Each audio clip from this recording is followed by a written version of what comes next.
Initially, very little was known about George Zimmerman, and he was widely perceived to be an overzealous cop wannabe, someone who had racially profiled a teenager who was just walking through a community with a soft drink and a bag of candy. We now know that George Zimmerman grew up in Manassas, Virginia, to a Catholic family. We know that it was a multiracial family and that, according to family members, he grew up bilingual. Zimmerman and his family moved to Florida later on in his life. We know that he worked in a variety of professions, but that his interest was always in law enforcement. Zimmerman's prior encounters with law enforcement paint a complex picture of his interest in law enforcement and his respect for law enforcement. In 2005, he was accused of basically battering an alcohol agent outside of a bar near the University of Central Florida. That agent was apparently in the process of arresting one of Zimmerman's friends.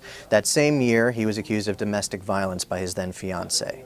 Later on, he applied to be part of the Seminole County Sheriff's Office Citizen Law Enforcement Academy. In 2010, after a Sanford police lieutenant's son punched a black homeless man and was not immediately arrested. According to family, George Zimmerman actually passed out flyers urging protest against the city's police department. At a community forum shortly thereafter, he expressed that he viewed Sanford police as being lazy, that on a police ride-along they had misbehaved, and he didn't think that they were properly representing his community. In the months leading up to the Trayvon Martin shooting, records show that George Zimmerman was instrumental in forming and organizing the Neighborhood Watch in his community. That was amid a series of burglaries and similar incidents. Zimmerman, records show, repeatedly reported people to police who he viewed as being suspicious and also other suspicious situations.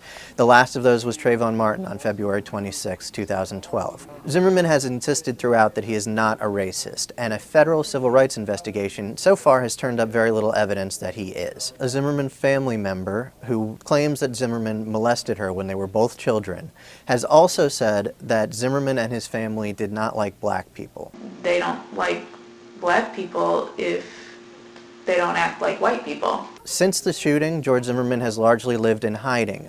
He has not been working. He has put on a great deal of weight, which his lawyers have attributed to the stress of his situation.